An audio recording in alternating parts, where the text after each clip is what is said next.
Welcome to Judy's kitchen. Judy's கிச்சன்ல இன்னைக்கு நம்ம காரசாரமான முறுக்கு எப்படி பண்றது பார்க்கலாமா?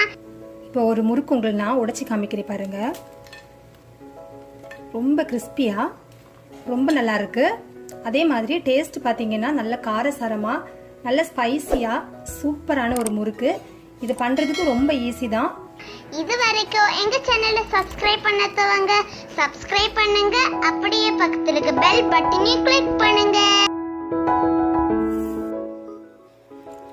இந்த கார முறுக்கு இன்னைக்கு நம்ம இட்லி அரிசி யூஸ் பண்ணி தான் நம்ம பண்ண போறோம். ஃபர்ஸ்ட்ல இந்த இட்லி அரிசி நம்ம வந்து ஊற வைக்கணும். ஒரு பவுல்ல நம்ம ஊற வச்சிடலாம். மெஷர்மெண்ட் கப்ல 2.25 கப் அரிசி எடுத்துருக்கிறேன்.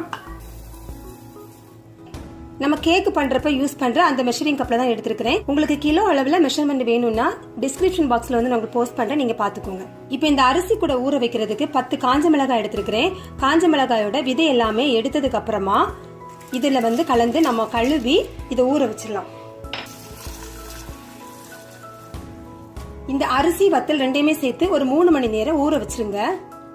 இட்லி அரிசியும் மிளகா வத்தலும் நல்லா இந்த மாதிரி 3 மணி நேரம் ஊற வச்சு எடுத்து வச்சிருக்கிறேன். இப்போ இதை நம்ம கிரைண்டர்ல இல்லைன்னா மிக்சியில வந்து நல்லா அரைச்சிடலாம். அரைக்கும் போது கொஞ்சமா தண்ணி சேர்த்து கொஞ்சம் கெட்டியா நீங்க அரைச்சு எடுத்துக்கோங்க.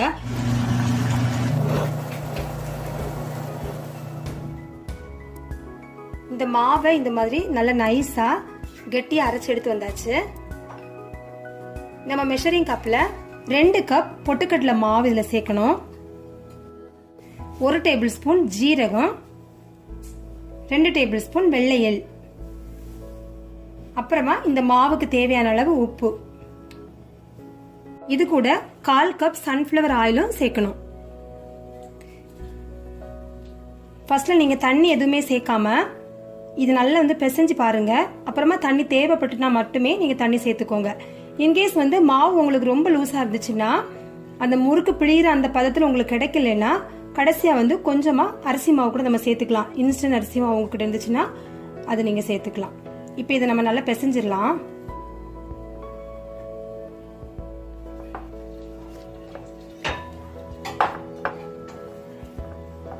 இப்போ இந்த மாவை நல்லா நம்ம பிசைஞ்சாச்சு. இந்த பதம் வந்து பார்த்துக்கோங்க. நம்ம சப்பாத்தி மாவெல்லாம் பிசைவோம் இல்லையா, அந்த மாதிரி. இப்போ நம்ம முறுக்கு பிழிய ஆரம்பிக்கலாம். முறுக்கு பிழிகிறப்போ நீங்க ஒரு செட் பண்றப்போ மாவை வந்து ஒரு ஈர துணியால இல்ல நல்லா டைட்டா வந்து மூடி வச்சு பண்ணுங்க. ஏன்னா சீக்கிரமா அரிசி மாவு வந்து உங்களுக்கு ட்ரை ஆகும். இந்த முறுக்கு பிழியறதுக்கு இந்த அச்சு எடுத்துருக்கிறேன். அடுத்ததான் இந்த மாதிரி ஒரு தட்டு எடுத்துக்கோங்க. இதுல கொஞ்சமா ஆயில் நம்ம தடவிக்கலாம்.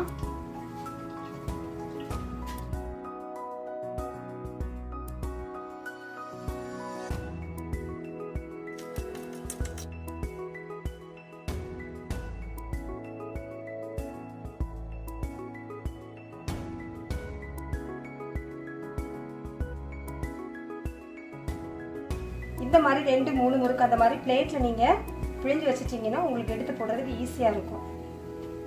எண்ணெய் நல்லா காஞ்சிட்டு இருக்குது. இந்த மாதிரி தோசை திருப்பி எடுத்து கொஞ்சமா அதில் எண்ணெய் தடவிட்டு நம்ம ரெடி பண்ணி வச்சுக்கிற முறுக்கு எடுத்துல போட்டுற வேண்டியதான்.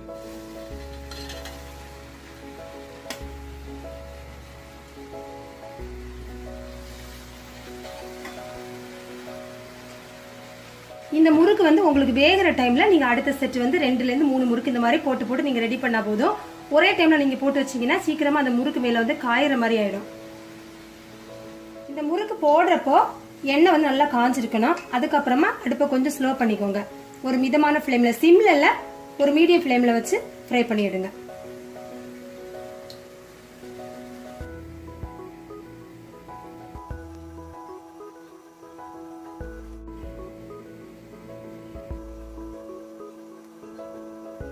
இப்ப இந்த எண்ணெயோட சலசலப்பெல்லாம் அடங்குனதுமே நம்ம இதை எடுத்துடலாம். ஒரு எண்ணெய் வடிகிற பாத்திரத்துல போட்டு வச்சிருங்க. இப்ப நம்ம ரெடி பண்ணி வச்சிருந்த மாவு எல்லாமே இந்த மாதிரி சுட்டு எடுத்தாச்சு. சூப்பரான நம்மளுடைய முறுக்கு ரெடி ஆயாச்சு.